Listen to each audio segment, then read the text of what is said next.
جب حضرت محمد صلی اللہ علیہ وسلم دنیا کے اوپر تشریف لائے، جب آپ کی پیدائش کا وقت آیا تو اس وقت دنیا کے اندر کچھ ایسے عجیب واقعات پیش آ گئے تھے کہ جس کی وجہ سے یہ معلوم ہو گیا تھا کہ اب رب کی دھرتی کو شرک اور جو بت پرستی سے پاک کرنے والا کوئی محمد تشریف لا چکا ہے۔ محترم ناظرین کرام، کتابوں کے اندر یہ بھی لکھا ہے کہ جب حضرت محمد صلی اللہ علیہ وسلم پیدا ہوئے تو قیصر روم کا آتش کا دا کہ جس کے اندر ہزاروں سال سے آگ جل رہی تھی، آتش کا دا بجھ گیا اور جو کسریٰ کے محل کے جو کنکر تھے وہ بھی گر پڑے۔ محترم ناظرین کرام، یقین جانیے ان چیزوں کو دیکھا نہیں تھا، بس صرف کتابوں کی حد تک پڑھا تھا۔ اللہ جزائے خیر عطا فرمائے حضرت استاذ مکرم کو، جو کہ اس وقت مختلف ممالک کے دوروں کے اوپر اپنے سفر کو جاری کیے ہوئے ہیں۔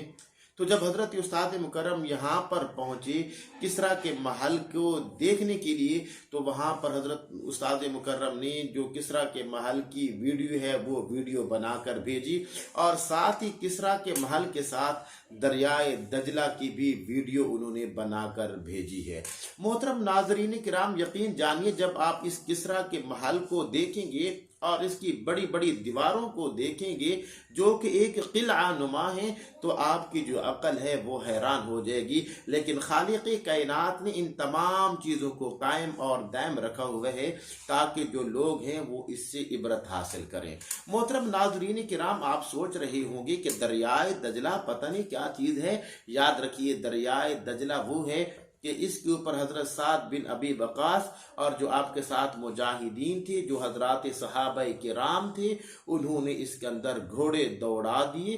اور اسی کے وجہ سے ہی انہوں نے فارس کو فتح کیا تھا۔ محترم ناظرین کرام، جب حضرت سعد بن ابی وقاص رضی اللہ تعالیٰ عنہ کسریٰ کے محل کے پاس پہنچے تو یہاں کے جو لوگ تھے اس وقت وہ آیا اور انہوں نے کہا، اچھا تم دیہاتی لوگ اور تم بدوی لوگ جہاد کرنے کے لیے آئے ہو، ہم سے لڑنے کے لیے آئے ہو؟ ظاہر بات ہے کہ تمہیں تو کھانے پینے کی ضرورت ہے، اگر تمہیں کسی چیز کی ضرورت ہے تو وہ ہم دینے کے لیے تمہیں تیار ہیں، لیکن میں قربان جاؤں حضرت محمد صلی اللہ علیہ وسلم کی صحابی حضرت سعد بن ابی وقاص کے اوپر آپ نے فرمایا، لوگوں یاد رکھو ہمیں کھانے پینے کی ضرورت نہیں ہے، ہم بندوں کو تاریکی سے نکال کر پیدا کرنے والے رب کے سامنے جھکانے کے لیے آئے ہیں۔ تم رب کی عبادت کر لو، ہماری تمہاری کوئی لڑائی نہیں ہے۔ اور پھر یہیں سے آپ نے دریائے دجلہ کے اندر اپنے وہ گھوڑوں کو دوڑا کے آپ نے فارس کو فتح کیا، کہ جس کے بارے میں ایک شاعر کہتا ہے کہ دشت تو دشت دریا بھی نہ چھوڑے ہم نے، بحر ظلمات میں دوڑا دیے گھوڑے ہم نے۔ محترم ناظرین کرام، یقین جانیں آپ دریائے دجلہ کو دیکھیں کہ اتنا بڑا دریا ہے، لیکن میں قربان جاؤں، میں سلام پیش کرتا ہوں حضرات صحابہ کرام کی قوت ایمانی کو کہ انہوں نے اس کے اندر گھوڑے دوڑا دیے، اللہ کی ذات کے اوپر توکل رکھتے ہوئے، اور خالق کائنات نے دریا کو ان کے تابع کر دیا۔ سچی بات یہی ہے کہ جو انسان اللہ کی فرما برداری کر لیتا ہے تو پھر اللہ پاک پوری دنیا کو اس کے تابع کر دیتے ہیں۔ محترم ناظرین کرام، یقیناً آپ بھی زیارت کر رہے ہیں کسریٰ کے محل کی، اور ساتھ میں آپ دریائے دجلہ کو کہ جس کو بحر ظلمات بھی کہا جاتا ہے آپ زیارت کر رہے ہیں۔